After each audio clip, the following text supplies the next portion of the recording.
목적이 이끄는 삶 11번째 시간으로 하나님의 좋은 친구 되기에 대해서 말씀을 나누겠습니다. 로마서 5장 10절의 말씀입니다.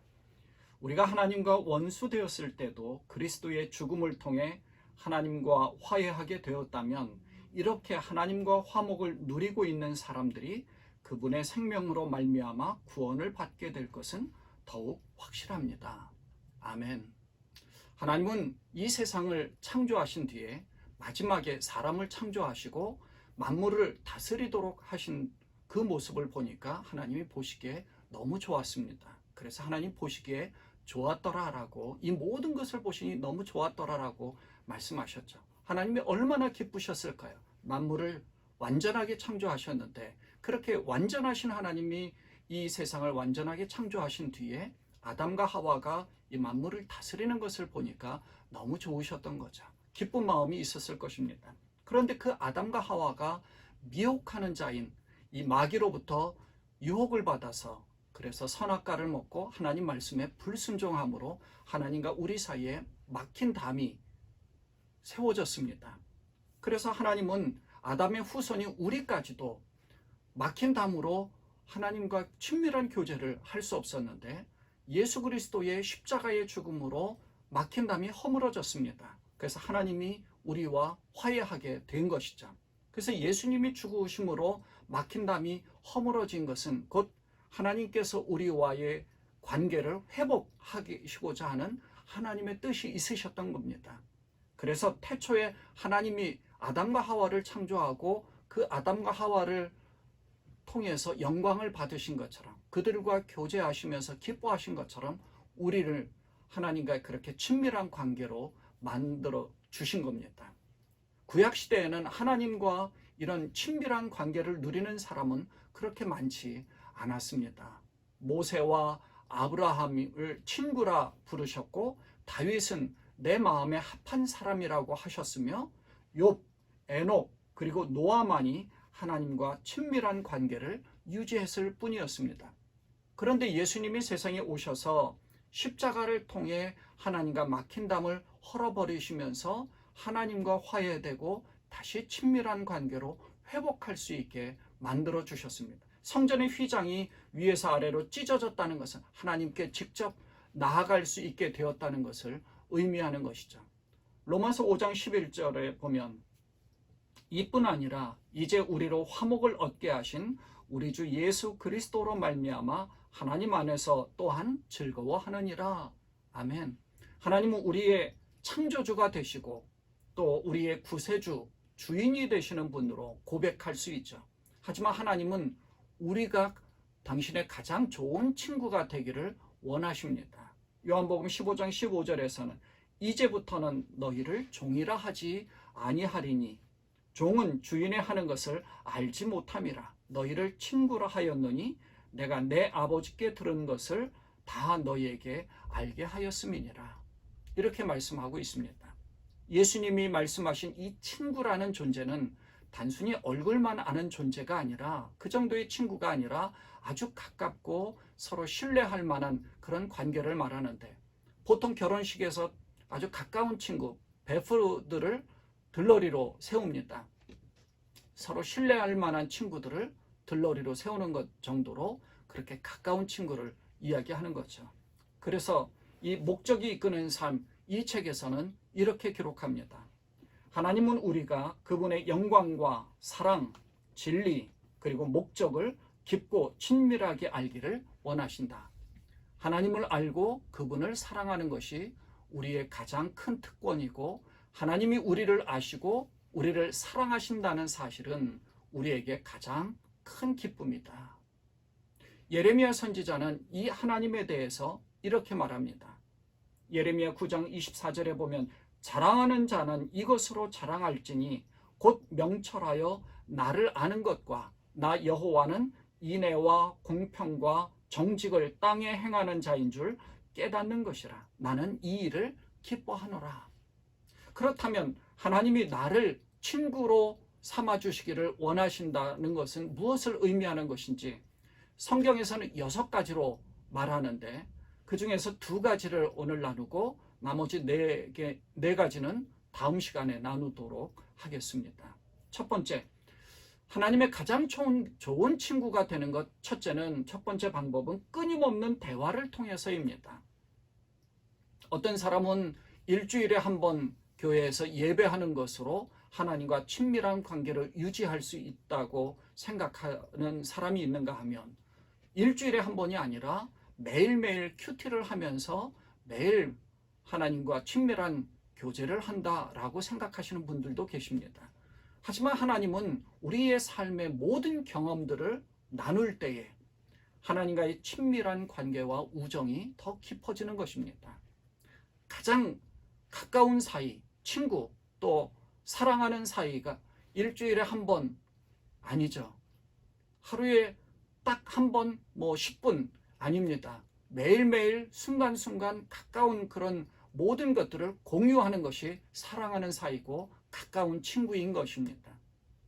물론 주의를 지켜 거룩한 의식으로 하나님께 나아가는 것도 중요합니다. 또 매일매일 경건의 시간, 큐티를 하면서 하나님과 교제하는 것도 아주 중요합니다. 그러나 정말 중요한 것은 일상의 삶 전부를 통해서 하나님과 끊임없이 대화하며 교제하는 것이 정말 중요한 것이죠.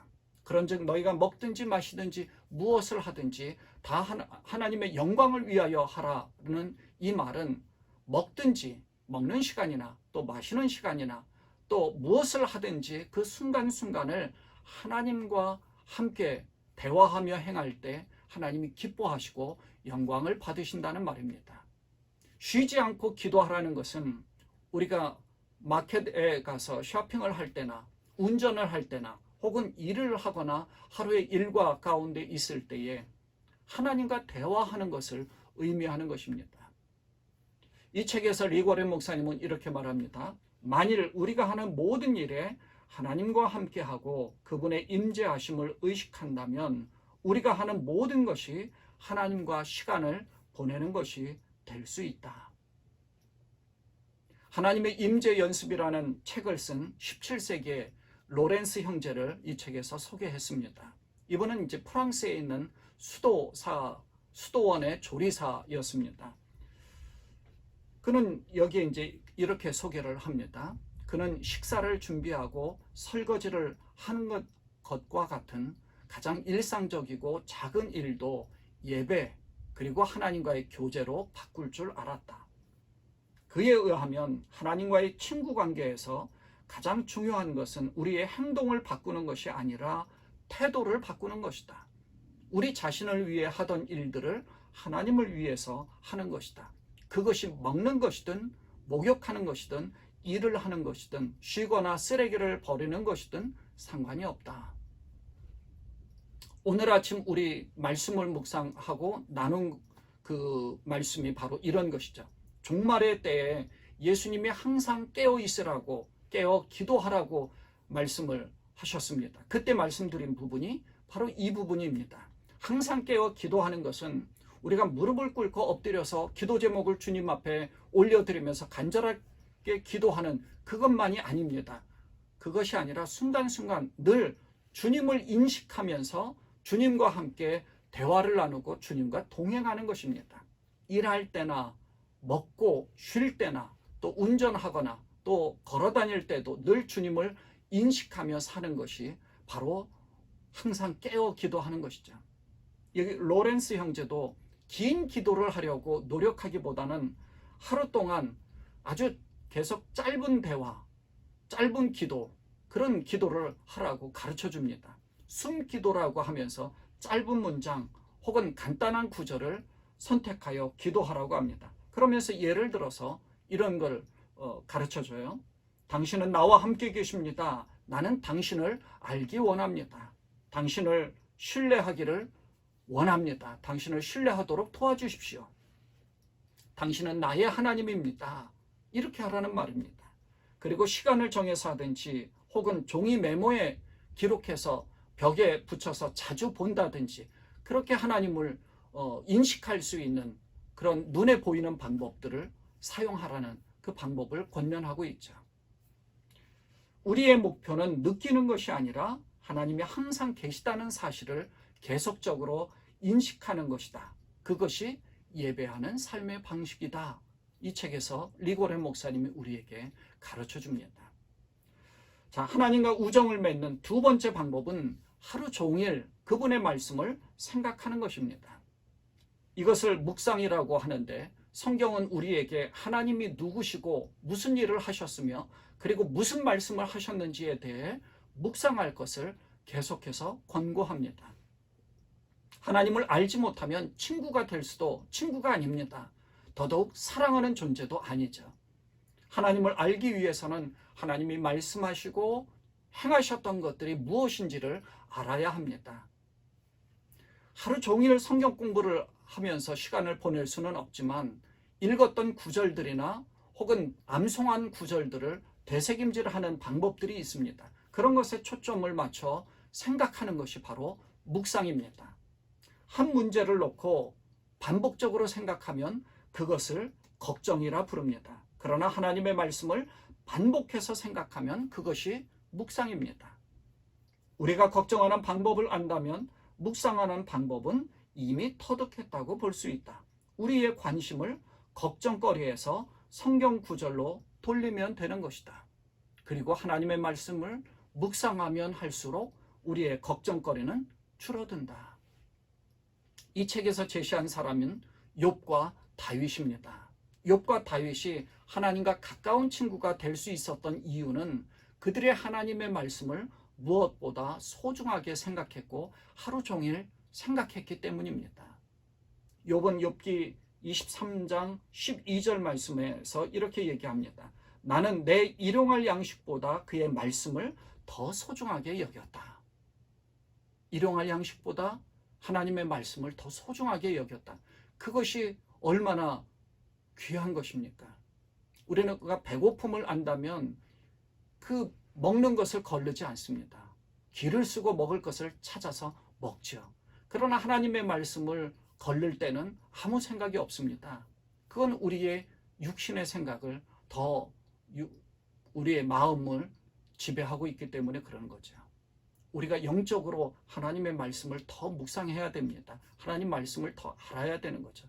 그래서 일용할 양식보다 그의 말씀을 더 소중하게 여긴 이 욥과 같은 그런 모습이 더 하나님을 기쁘시게 하는 이런 모습이라는 것입니다. 우리도 더 하나님 이런 말씀과 같이 하나님 말씀을 묵상하는데 더 애를 쓰고 기를 쓰면서 하나님 말씀을 묵상하려고 노력한다면 하나님이 기뻐하시겠죠.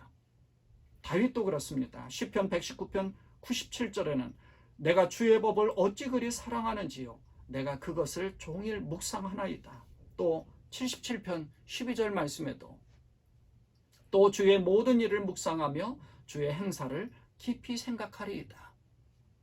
다윗이 정말 이렇게 하나님과 함께하는 이런 모습이 있었기 때문에 하나님 마음에 합한 자라고 인정을 받았던 것입니다. 베프라고 하는 아주 가까운 친구와는 비밀이 없습니다. 모든 걸 함께 대화하며 숨김없이 모든 것을 다 말합니다. 심지어 내 약점까지도 베프에게는 너만 알고 있어 하면서 다 얘기하죠. 아니, 스스럼 없이 다 얘기합니다. 모든 걸 다 공개하죠. 이것이 친구입니다. 가장 가까운 친구. 하루 종일 얘기하고 또 집으로 돌아가면 또 전화해서 잘 들어갔냐고 얘기하면서 또 얘기를 시작해서 1시간, 2시간 계속 또 얘기합니다. 이런 모습이 진짜 친구인 거죠. 연애를 하며 사랑을 나눌 때는 이보다 훨씬 더 오랜 시간을 함께 하려고 합니다. 그것이 사랑하는 존재인 거죠. 사랑하는 관계인 겁니다. 하나님과 우리 사이가 이렇게 된다면 친구 사이로 모든 걸 다 얘기하고 또 가만히 있을 때 또 하나님을 생각한다면 아주 가까운 친구가 되는 것이죠. 또 아주 사랑하는 사이가 되는 겁니다. 그런 관계가 되는 거예요. 이런 모습을 하나님과 아주 친밀하게 교제하는 친구가 될 때는 하나님은 모든 것을 우리에게 말씀해 주시고 우리도 모든 것을 다 하나님께 말씀을 드리는 겁니다. 하나님 그렇게 가까운 친구, 사랑하는 사이가 되기를 원하시는 겁니다. 그래서 모든 것을 다 말씀해 주시는 그런 존재. 아브라함이 그랬고요. 다니엘, 바울, 제자들 그리고 다른 친구들에게도 그렇게 하셨습니다. 성경을 읽거나 예배를 통해서 설교를 듣거나 요즘 우리 유튜브를 통해서 많은 설교를 접하지 않습니까? 설교를 듣고 그냥 끝내는 것이 한 귀로 듣고 한 귀로 흘리는 것이 아니라 말씀을 마음속에 담아두고 그것을 되새김질해서 다시 생각해보는 그런 습관을 가져야 하는 겁니다. 하나님의 하신 말씀을 다시 생각해 볼 때 더 많은 시간을 투자할수록 대부분의 사람들이 놓치고 넘기는 이 삶의 비밀들을 더 잘 이해하게 될 것입니다. 하나님은 많은 것들을 우리에게 공유하기를 원하십니다. 친구 사이로서 모든 것을 다 털어놓기를 원하시는 거죠. 이것이 바로 가까운 아주 친밀한 친구 사이입니다. 우리는 하나님과 친구 사이가 된다면 하나님 앞에 스스럼 없이 일상의 삶을 통해서 하나님 앞에 중얼중얼거리면서 다 말하겠죠. 하나님, 내가 밥을 먹습니다. 하나님, 내가 손을 씻습니다. 설거지를 합니다. 운전을 합니다. 길을 걸어갑니다. 산책을 합니다. 일을 하고 있습니다. 그리고 우리의 고민거리들도 하나님 앞에 다 털어놓으면서 하나님, 이런 문제가 있습니다. 저런 문제가 있습니다. 내가 고민되는 요즘에 우리의 문제들은 이런 것입니다 하고 다 털어놓는 거죠. 그러면 하나님은 모든 것들을 우리에게 다 말씀하시고 가르쳐 줄 것입니다. 하나님은 그것을 우리에게 원하시는 겁니다. 시편 25편 14절 말씀에는 여호와의 친밀함이 경외하는 자에게 있음이요 그 언약을 저희에게 보이시리로다. 아멘. 가까운 사이에게 모든 것을 말씀하시고 보여주신다는 겁니다. 하나님과 아주 가까운 사이로서 모든 비밀을 공유하시며 동행하시는 아주 하나님과 가까운 친구가 되시는 그런 여러분 되시기를 주님의 이름으로 축원을 드립니다. 기도하겠습니다. 하나님, 우리는 하나님과 아주 가까운 친구가 되기를 원합니다. 하나님이 그렇게 원하시는데 우리도 그렇게 하여서 하나님 앞에 미주알 고주알 모든 것을 털어놓고 다 말씀드리면서 하나님과 동행하는 그러한 존재가 되기를 원합니다. 하나님, 이 땅에서 살아가는 동안 하나님과 가까운 친구 사이로서 하나님과 동행할 수 있는 저희가 되게 인도하여 주옵시고 하나님과 동행하면서 큰 기쁨을 누릴 수 있는 그런 우리가 되게 하여 주옵소서. 우리 지금 예수님의 이름으로 기도드리옵나이다. 아멘.